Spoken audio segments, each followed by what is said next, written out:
Commander Zexthul stood in the great war room of the massive ship called Eternal Dominion. The ship was so big that entire cities could fit inside it. Around the long metal table sat the most powerful military leaders from 12 different alien races. Each one commanded fleets that could destroy whole star systems. Zexthul had fought in 47 wars across the galaxy. He had seen countless worlds surrender when they saw the might of the Galactic Confederation. Today felt different, though. Today they were talking about humans. "These creatures are nothing special," said Admiral Veltar. His crystal body sparkled as he spoke. The Shard Collective had conquered over 200 worlds. Look at their weapons. They still use metal bullets fired by explosions. Their biggest ships are smaller than our scout vessels. The hologram floating above the table showed human warships. They looked like flying junk to most of the aliens in the room. Rough metal hulls welded together. No energy shields glowing around them. No plasma cannons that could melt asteroids. Just primitive rockets and simple lasers. "They have been fighting each other for thousands of years," continued Veltar. "Even now, they cannot unite their own planet. Some human nations still fight with others. How can such a divided species challenge us?" General Korthak of the Bruthan Empire laughed. His 4 arms gestured at the human ship images. "My smallest destroyer could take on 10 of their largest vessels. This will not even be a real battle." Zexthul had heard this kind of talk before. Every time the Confederation found a new species, the commanders would gather and discuss how easily they could be conquered. Most of the time, they were right. A show of force was usually enough. A few dead ships, a demonstration of superior firepower, and the new species would surrender. But something felt wrong about this situation. Zexthul could not put his finger on it.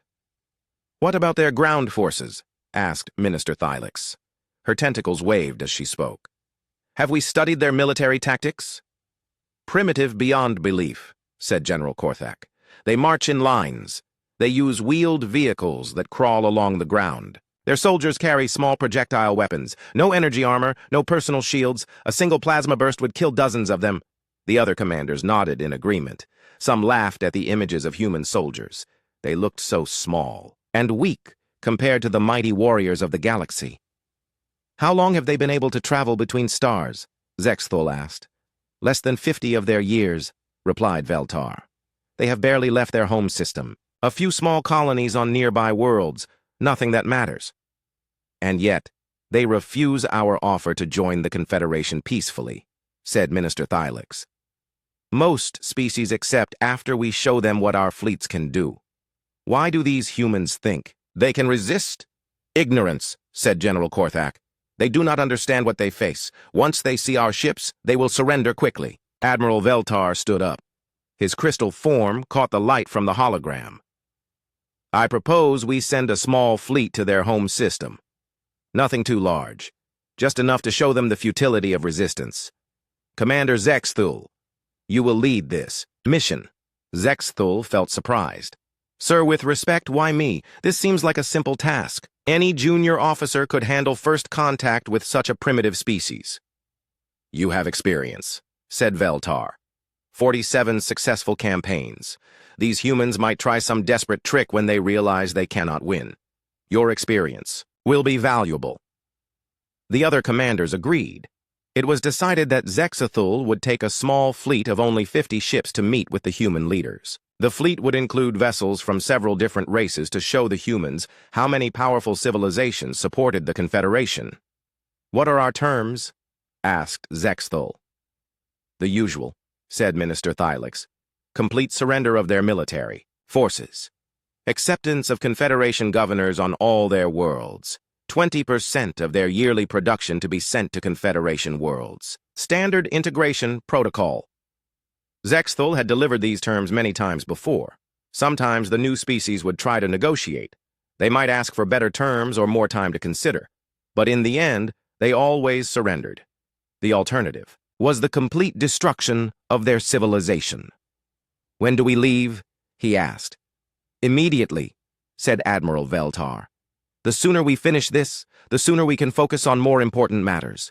The war with the Outer Rim rebels requires our attention." As the meeting ended, the commanders filed out of the war room. Each returned to their own ships to spread word of the upcoming human conquest.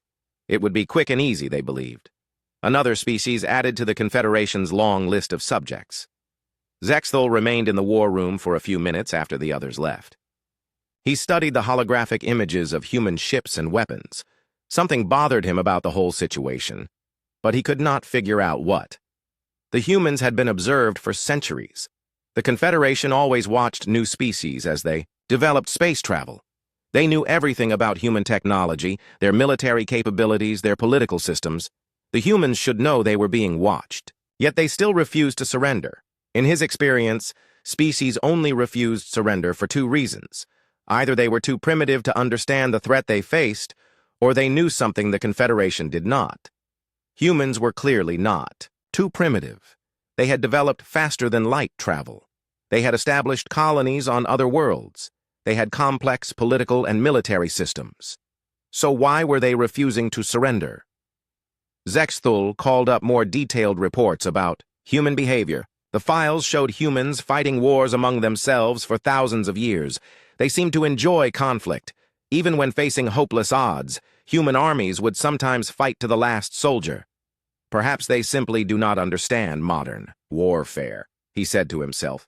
They have never faced energy weapons or shields. They probably think their primitive weapons can somehow damage our ships. But even as he said it, Zexthul did not quite believe it. Something felt wrong about the whole situation. 3 days later, Zexthul's fleet reached the edge of human space, 50 ships from 12 different alien civilizations. Each ship was more powerful than anything humans had ever built. The smallest vessel in his fleet could destroy a human city with a single shot. "Sir," said his communications officer, "we are receiving a transmission from the humans. Put it on the main screen." A human face appeared on the display. It was a female with graying hair and calm eyes. She wore what appeared to be a military uniform. "I am Admiral Sarah Chen of the Earth Defense Force," she said. "We have been expecting you. Would you be willing to meet in person to discuss terms?" Zexthul felt surprised again. The humans seemed completely calm.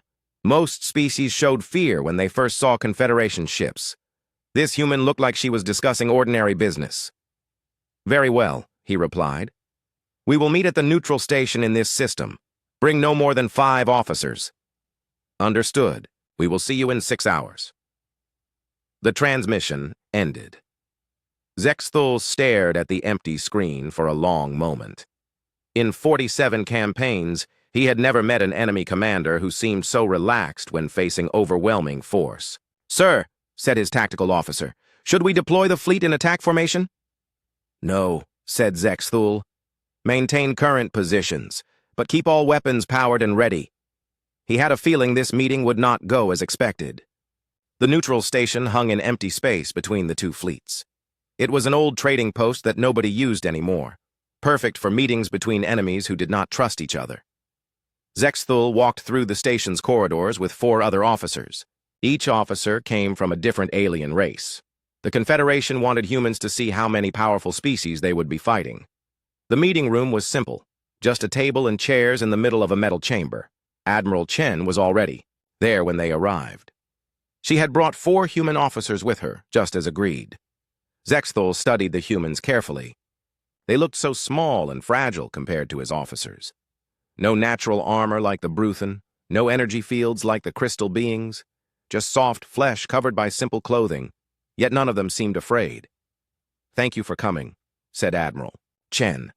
She spoke clearly and calmly. "Please sit down. We have much to discuss." Zexthul took his seat across from her. "There is not much to discuss, Admiral. I am here to deliver terms for your surrender." "I understand," said Chen. "But before we talk about surrender, I would like to show you something."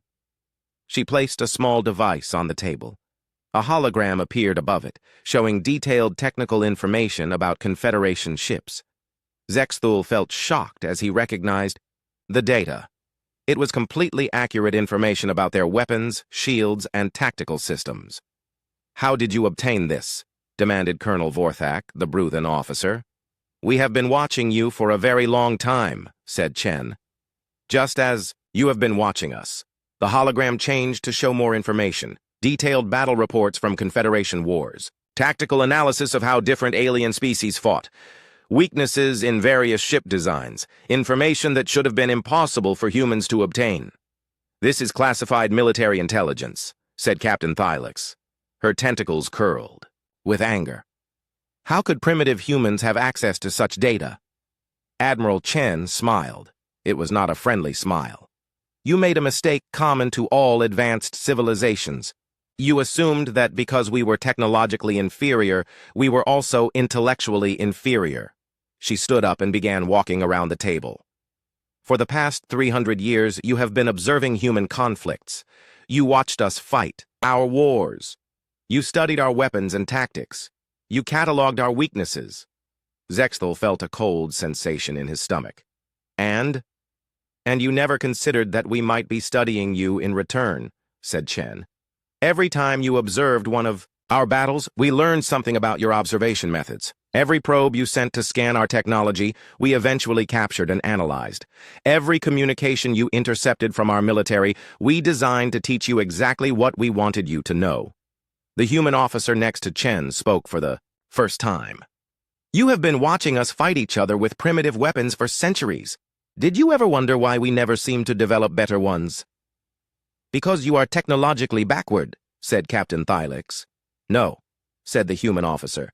"Because we were saving our real technology for when we needed it. Every human conflict you observed was fought with deliberately outdated equipment. We wanted you to underestimate us." Admiral Chen activated another hologram. This one showed human ships that looked nothing like the ones Zexthal's fleet had encountered. Sleek vessels with unknown weapon systems, advanced armor that seemed to bend light around it, technology that looked decades ahead of what the Confederation had seen before. "These are our real warships," said Chen. "The ones you saw earlier were training vessels and old cargo ships with weapons attached. We have been building our true fleet in hidden locations throughout human space." Zexthal stared at the images. The ships looked advanced enough to challenge Confederation technology. But surely the humans could not have built enough of them to matter. "How many?" he asked quietly. "How many what, Commander?" Chen asked. "How many real warships do you have?" Chen's smile grew wider. Enough. She deactivated the hologram and sat back down. "Now let me deliver some terms to you. You will leave human space immediately. You will never return. And you will inform the Galactic Confederation that humanity is not interested in joining your organization?" Colonel Vorthak laughed harshly. "You think 50 ships can defeat our entire fleet? Even if your technology is better than we thought, you are still outnumbered." "50 ships?" said Chen. "You brought 50 ships to threaten an entire species? How insulting." She activated her device again. The new hologram showed a tactical display of the current system. Red dots marked the positions of Zexthal's 50 ships. But there were thousands of blue dots surrounding them. "Each blue dot represents one of our warships," said Chen. "We have been moving them into position since you entered our space. Your fleet is completely surrounded." Zexthal felt the cold sensation grow stronger. "That is impossible. Our sensors would have detected such a large fleet." "Your sensors detect what we want them to detect," said the human officer next to Chen. "We have been studying your technology for 3 centuries, remember? We know exactly how your detection systems work." Admiral Chen stood up again. "You have 72 hours to consider our terms. After that, if you are still in human space, we will consider it an act of war." "You cannot threaten the Galactic Confederation," said Captain Thylix. "We represent 12 of the most powerful civilizations in the galaxy. If you attack us, you will face the combined might of countless worlds." "Will we?" asked Chen. "Let me ask you something, Captain. How many of your most powerful warships are currently in this system?" "None," admitted Thylix. "This was considered a simple mission. Our main fleets are engaged in more important conflicts." "Exactly," said Chen. "You sent your weakest ships and most expendable officers to deal with us. Meanwhile, your real military power is scattered across the galaxy fighting other wars. How long would it take to assemble a proper invasion force?" Zexthal realized the trap they had walked into. The Confederation's military was spread thin across dozens of conflicts. Their best ships and commanders were busy with the Outer Rim Rebellion and other serious threats. It would take months to gather enough forces to properly invade human space. What would you do with months of preparation time? He asked. Good question, said Chen. Perhaps you should ask the Zephyrian Empire. Oh, wait. You cannot. They do not exist anymore. The alien officers stared at her in shock. The Zephyrian Empire controlled nearly 100 star systems on the far side of the galaxy. They had been fighting the Confederation for decades. What do you mean they do not exist? Demanded Colonel Vorthak. We made a deal with them 6 months ago, said Chen casually. They provided us with detailed information about Confederation military tactics. In exchange, we helped them develop some new weapon technologies. The war ended quite quickly after that. She paused to let that information sink in. The Zephyrians are now part of the Human Alliance. So are the Keth Republic, the Free Traders Union, and several other groups you have been fighting. It turns out that many species in this galaxy are tired of Confederation rule. Zexthul felt like the room was spinning. If what Chen said was true, then humans had been building alliances across the galaxy while the Confederation was distracted by their various wars. You have been very busy, he said quietly. We learned from the best, said Chen. The Confederation taught us that the key to galactic power is making alliances and dividing your enemies. We simply applied those lessons better than you did. She moved to the window that looked out at the stars. 72 hours, Commander. After that, we will demonstrate some of our new technology. I think you will find it quite educational. The meeting was over. As Zexthul and his officers prepared to leave, Admiral Chen spoke one more time. Oh, and Commander, you might want to check your long-range communications. I think you will find them quite interesting. Back on his ship, Zexthul immediately ordered his communications officer to scan for messages from Confederation High Command. What they found made his blood run cold. Reports were coming in from across the galaxy. Human ships had appeared in orbit around several major Confederation worlds. They had not attacked, but their presence sent a clear message. Humanity could reach any target they chose. The trap was bigger than just one system. It was galaxy-wide. Zexthul stood on the bridge of his flagship as the Confederation fleet moved toward Earth. 72 hours had passed since the meeting with Admiral Chen. The human ultimatum had expired, and the alien commanders had decided to call what they believed was a human bluff. Sir, we are detecting no enemy vessels, reported the sensor officer. The human fleet has vanished. Admiral Veltar's voice came through the communication system from his crystal ship. Just as I predicted. They have fled rather than face us in open battle. Their threats were meaningless. But Zexthul felt more worried than ever. In his long military career, he had learned to trust his instincts, and his instincts told him that Admiral Chen was not the type of commander who made empty threats. Continue. Scanning, he ordered. Use every sensor we have. The humans are here somewhere. The massive Confederation fleet continued its advance toward the inner solar system. 50 ships had become 200 as reinforcements arrived from nearby sectors. The commanders were confident that this show of force would end human resistance. Once and for all, Earth grew larger on the main screen. The blue and green planet looked peaceful and defenseless. Its orbital stations appeared to be powered down. No defense satellites were active. No patrol ships moved through the system. The humans have abandoned their homeworld, announced Colonel Vorthak from his battleship. They knew they could not protect it. Sir, said Zexthul's tactical officer, something feels wrong about this. Why would they abandon their most important planet? Humans are known for being protective of their homes. Zexthul nodded.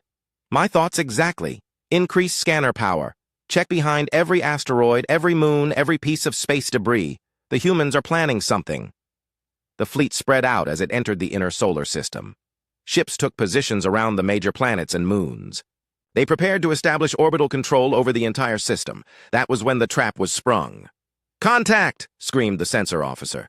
Massive energy signatures detected throughout the system. The empty space around them suddenly filled with human warships. They appeared from behind asteroids where they had been hiding. They rose from the atmospheres of gas giants where sensors could not penetrate. They decloaked from positions that had seemed like empty space. But these were not the primitive vessels Zexthul had seen before. These ships were sleek and deadly, covered in armor that seemed to absorb energy blasts. Their weapon systems were unlike anything in Confederation databases. How many? Demanded Zexthul. I count over 3,000 enemy vessels, sir. and more are still appearing. Admiral Veltar's panicked voice filled the communications channel. This is impossible. How could they hide so many ships from our sensors? The answer came in the form of a massive human dreadnought that materialized directly in front of the Confederation flagship. It was larger than any human ship they had seen before, bristling with weapons that glowed with unknown energy. All Confederation vessels, came Admiral Chen's voice over the communication system. You are surrounded and outgunned. Surrender now and you will be allowed to leave with your lives. Never! Roared Admiral Veltar. All ships, open fire! Destroy these primitive humans! The first salvo of Confederation weapons lit up space like a miniature star. Energy beams and plasma bolts streaked toward the human fleet. But something impossible happened. The human ships did not try to dodge or block the attacks. Instead, they absorbed them. Sir, our energy weapons are having no effect, reported the weapons officer. Their armor is designed to absorb and redirect energy attacks. Use kinetic weapons. Then, ordered Zexthul. Solid projectiles cannot be absorbed. But the humans had planned for that too. As Confederation ships fired their kinetic weapons, clouds of small human fighters swarmed out to intercept the projectiles. These tiny ships moved with incredible speed and precision, destroying incoming rounds before they could reach their targets. Sir, the human fighters are too fast, reported the tactical officer. They are moving at speeds that should kill their pilots. Zexthul watched in amazement as human fighters performed maneuvers that defied everything he knew about space combat. They turned so sharply that the forces should have crushed their pilots. They accelerated so quickly that their engines should have torn their ships apart. How are they surviving those accelerations? He wondered aloud. The answer came when one of the human fighters crashed into an asteroid. Zexthul expected to see wreckage and a dead pilot. Instead, the fighter immediately began repairing itself. Metal flowed like liquid to seal damaged sections. New weapons grew from the ship's hull. They are not using organic pilots, realized the tactical officer.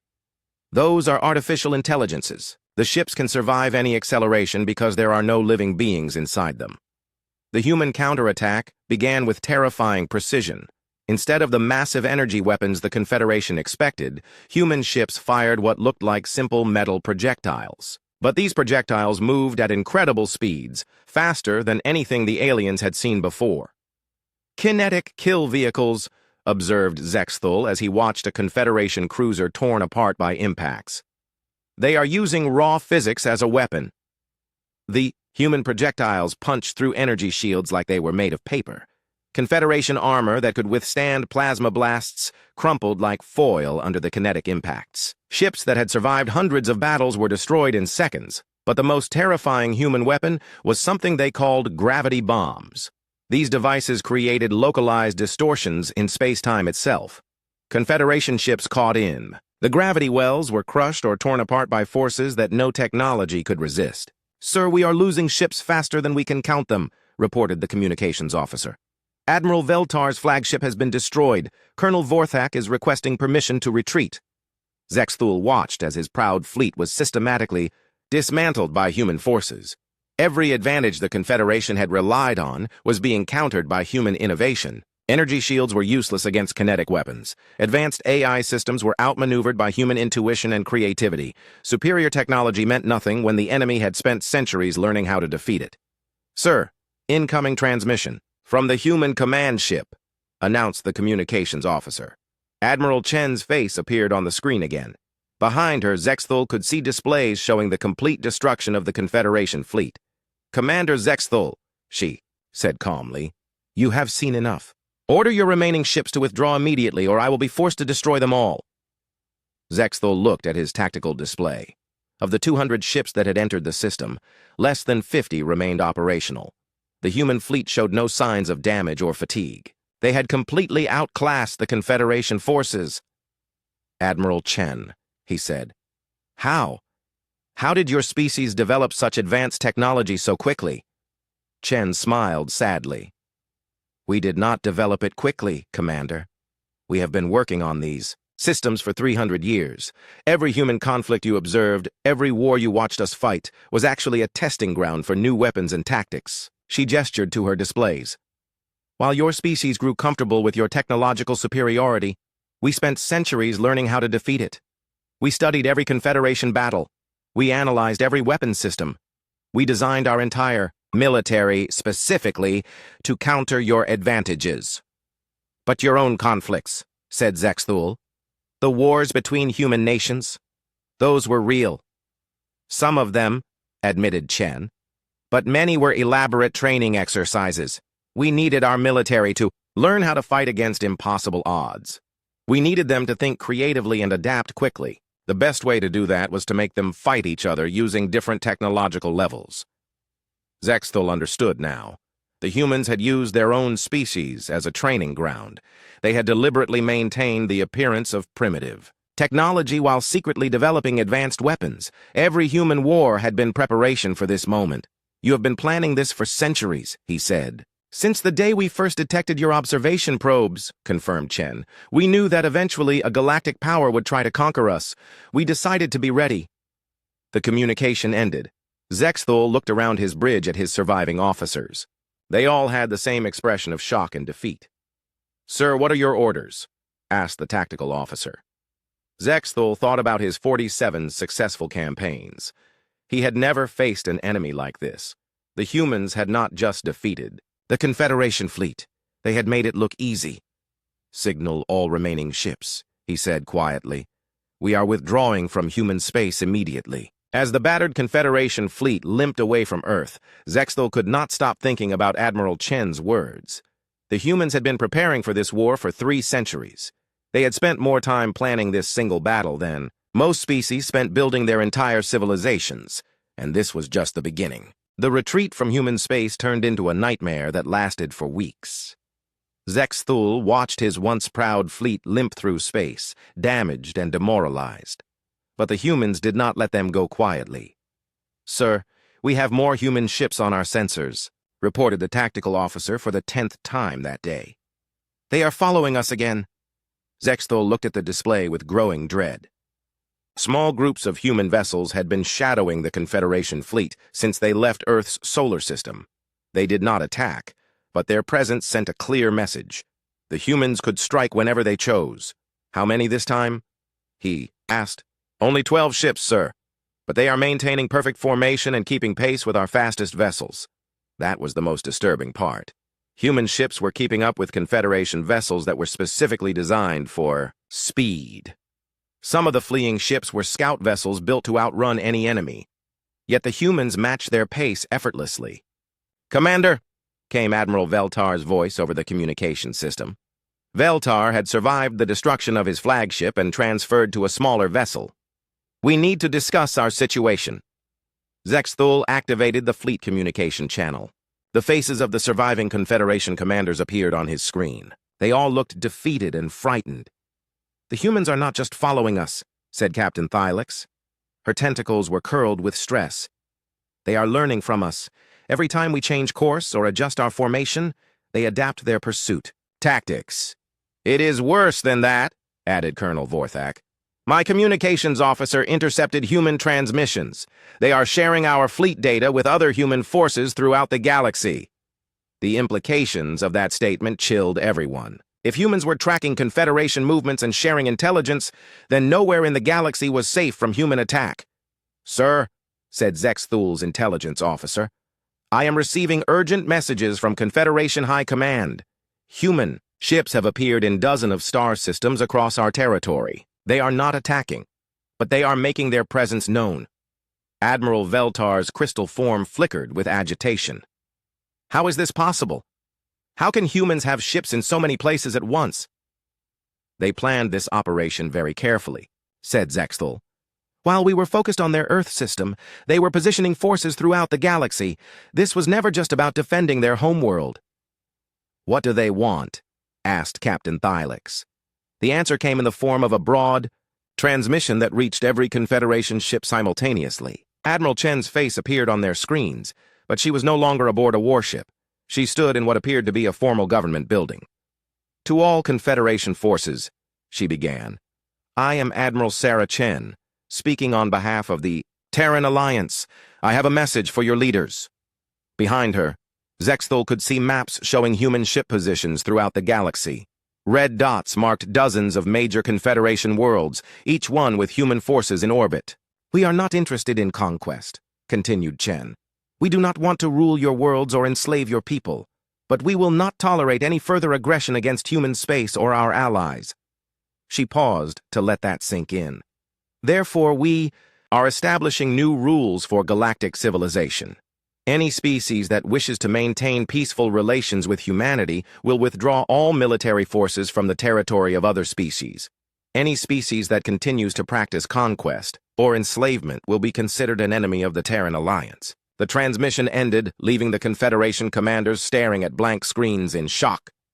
"They are demanding that we abandon our entire way of life," said Admiral Veltar. "The Confederation has conquered worlds for thousands of years. It is how we maintain our civilization." "Perhaps," said Zexthul quietly, "it is time for our civilization to change." The other commanders stared at him in surprise. Zexthul had been one of the Confederation's most successful conquerors. To hear him suggest abandoning conquest was shocking. "You cannot be serious," said Colonel Vorthak. "We are warriors. Conquest is our purpose." "Our purpose," said Zexthul, "is to survive, and I do not think we can survive a war with humanity." Over the following days, reports continued to arrive from across the galaxy. Human forces had not limited themselves to threats and demonstrations. Several Confederation military bases had been completely destroyed by human attacks. Not damaged or captured, but utterly eliminated. The attacks were surgical and precise. Human forces would appear without warning, destroy their targets with overwhelming firepower, and vanish before Confederation reinforcements could arrive. No human prisoners were taken because no human forces remained behind to be captured. "Sir," said the intelligence officer, "we have a detailed report from the attack on Fortress Kethmore." Zexthul felt a chill. Fortress Kethmore was one of the most heavily defended military installations in the galaxy. It was built inside a massive asteroid and protected by energy, shields that could withstand supernova-level explosions. "What happened to it?" he asked. "The humans used some kind of matter converter weapon," replied the officer. "The entire asteroid was transformed into energy in less than 10 seconds. Nothing remains except empty space." The bridge fell silent. A weapon that could convert matter directly into energy was beyond anything the Confederation had imagined. The amount of power required would be enormous, and the technical challenges seemed impossible to solve. "How many people were stationed at Kethmore?" asked Captain Thylix. "Nearly 50,000 Confederation personnel," said the intelligence officer. "All killed instantly." Admiral Veltar's voice came over the communication system. "This is a war. Crime. The humans have murdered thousands of our people." "No," said Zexthul. "This is war. The humans gave us a choice. We chose to continue fighting. This is the result." He thought about all the worlds the Confederation had conquered over the centuries. How many millions of beings had died in those conquests? How many civilizations had been destroyed or enslaved? For the first time in his career, Zexthul began to understand how other species felt when facing Confederation power. "Sir, incoming transmission," announced the communications officer. "It is from Confederation High Command." The face of Supreme Admiral Korthax appeared on the main screen. His forearms gestured frantically as he spoke. "All fleet commanders," he said, "you are ordered to return to Confederation space immediately. We are implementing Emergency Protocol 7. Zexthul felt shocked. Emergency Protocol 7 had never been used in the entire history of the Confederation. It meant the complete mobilization of all military forces for the defense of core worlds. "Sir," he said, "what is the situation at home?" "Human forces have appeared in orbit around our capital." "World," replied Korthax. "They delivered an ultimatum. We have 7 days to agree to their terms, or they will destroy our government." The communication ended. Zexthul stared at the empty screen, trying to process what he had heard. The humans had reached the Confederation. Capital itself, the most heavily defended system in their territory, had been penetrated by human forces. "How?" whispered Admiral Veltar. "How did they get past our border defenses?" "The same way they got past everything else," said Zexthul. "They planned ahead. They studied our defenses for centuries. They know our systems better than we do." He turned to his tactical officer. Set course for the capital system. Maximum speed. Sir, said the officer. At maximum speed, it will take us 6 days to reach home. The human ultimatum expires in 7 days. Then we had better hope the Supreme Council makes the right decision, said Zexthul. As his battered fleet changed course toward home, Zexthul could not shake the feeling that they were already too late. The humans had outmaneuvered the Confederation at every turn. They had demonstrated technological superiority, tactical brilliance, and strategic planning that far exceeded anything the galaxy had seen before. The age of Confederation dominance was ending. The question now was whether it would end peacefully or in the complete destruction of their civilization. In his quarters that night, Zexthul studied reports about human military capabilities. What he found terrified him more than any enemy he had ever faced.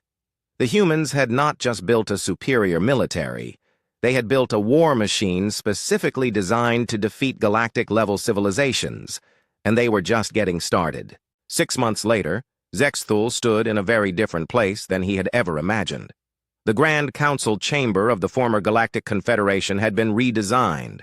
The symbols of conquest and domination had been removed. In their place were new emblems representing cooperation and mutual defense. The chamber was filled with representatives from hundreds of species, but now they sat as equals rather than conquerors and subjects. At the head of the assembly sat Admiral Chen, though. She now wore the uniform of a diplomatic ambassador rather than a military commander. The Terran Alliance recognizes the delegation from the Corvan Empire, said Chen formally. Commander Zexthul, you may address the assembly. Zexthul walked to the center of the chamber. He had been chosen to speak for all the former Confederation species. It was a role he had never expected to have. 6 months ago, he had been a conqueror. Now he was essentially asking for mercy from the species his people had once tried to enslave. Honorable representatives, he began. I stand before you as a veteran of 47 military campaigns. For most of my life, I believed that strength meant the ability to conquer others. I believed that advanced civilizations had the right to rule primitive ones. He paused and looked around the chamber. Many of the faces watching him belonged to species that the Confederation had conquered or tried to conquer. Some showed anger. Others showed curiosity. A few showed what might have been understanding. I was wrong, he continued. The human species has taught us that true strength comes from cooperation, not conquest. They have shown us that intelligence and planning can defeat brute force. Most importantly, they have demonstrated that a civilization's worth is not measured by how many worlds it controls, but by how it treats other civilizations. A murmur went through the chamber. Many of the representatives had expected a more formal surrender speech. Instead, Zexthul was offering something like an apology. The Corvan Empire and our former allies in the Confederation formally request membership in the Terran Alliance, he said. We offer our technology, our resources, and our commitment to the principles of peaceful cooperation. He returned to his seat as Admiral Chen stood to respond. The Terran Alliance appreciates the sincerity of Commander Zexthul's words, she said. However, membership in our alliance requires more than words. It requires a fundamental change in how a civilization operates. She activated a holographic display that showed the galaxy as it existed now. Human ships patrolled former Confederation territory, but they were not occupying worlds. Instead, they were protecting the many species that had been freed from Confederation rule. Over the past 6 months, Chen continued, humanity has dismantled the conquest-based system that dominated this galaxy for thousands of years. We have freed over 300 enslaved species. We have returned stolen resources to their original owners. We have established new trade networks based on voluntary cooperation rather than forced tribute. The display changed to show economic data. Trade between species had actually increased since the Confederation's fall. Without the burden of tribute payments and military occupation, many worlds were more prosperous than they had been in centuries. But, said Chen, we are not interested in ruling the galaxy ourselves. Human space remains small compared to the vast territories we now protect. We seek partners, not subjects. She looked directly at Zexthul. The former Confederation species must prove that they are willing and able to become such partners. This means releasing all enslaved populations. It means returning all conquered territories to their original inhabitants. It means rebuilding your civilizations around cooperation rather than conquest. A representative from the Crystalline Shard Collective stood up. Ambassador Chen, what guarantee do we have that humanity will not simply become the new galactic conquerors? Your military power far exceeds anything we have seen before. Chen smiled at the question. An excellent point. Let me show you something. The holographic display changed again. This time it showed human space itself, but instead of the massive military installations that might be expected from a galactic superpower, it showed something surprising. Human colonies were spread across multiple galaxies, not just the local one. Humanity's interests extend far beyond this galaxy, explained Chen. We have been exploring other galaxies for centuries. We have made contact with civilizations that make our local conflicts seem insignificant. Our military presence here is not about conquest. It is about creating a stable foundation for intergalactic cooperation. Zexthul felt stunned. The humans were not just a galactic power. They were an intergalactic civilization. The mighty Confederation had been defeated by what was essentially a minor human frontier force. How long? He asked. How long have humans been traveling between galaxies? Since before we developed faster-than-light travel in this galaxy, replied Chen. We deliberately kept our local technology primitive while our deep space exploration programs used much more advanced systems. We needed the local galactic powers to underestimate us while we learned about threats from outside the galaxy. The implications were staggering. While the Confederation had been focusing on local conquest, humanity had been preparing for challenges on a scale that no one else had imagined. What kind of threats? Asked the Shard Collective representative. Chen's expression became serious. There are civilizations in distant galaxies that make the Confederation look like children playing with toys. Races that can destroy entire star systems with casual ease.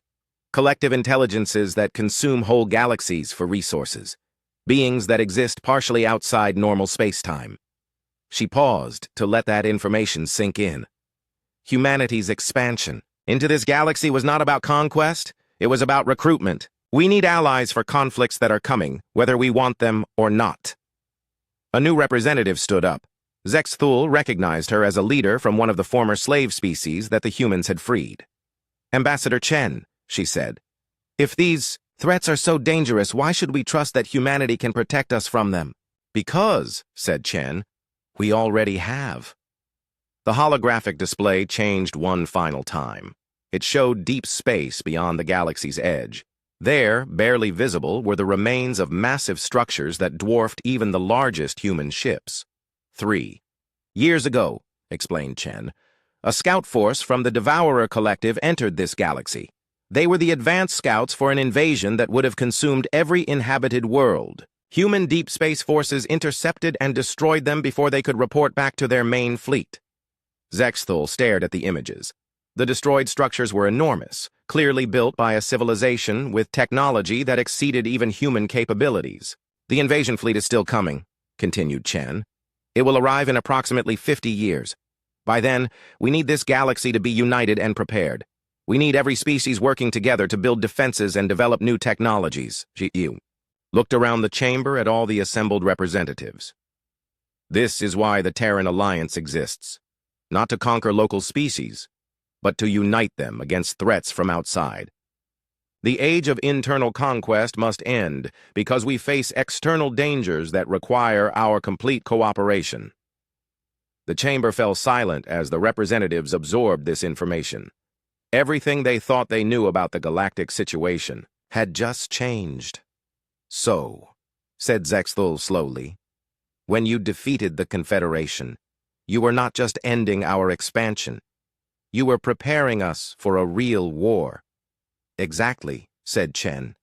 Your species have valuable military experience and technological capabilities, but you were wasting them on petty conquest instead of preparing for serious threats. She stood and addressed the entire assembly. The Terran Alliance offers every species in this galaxy a choice. Join us in preparing for what is coming or face the external threats alone. But the age of internal warfare is over. We will not allow any species to waste resources on conquest when survival itself is at stake.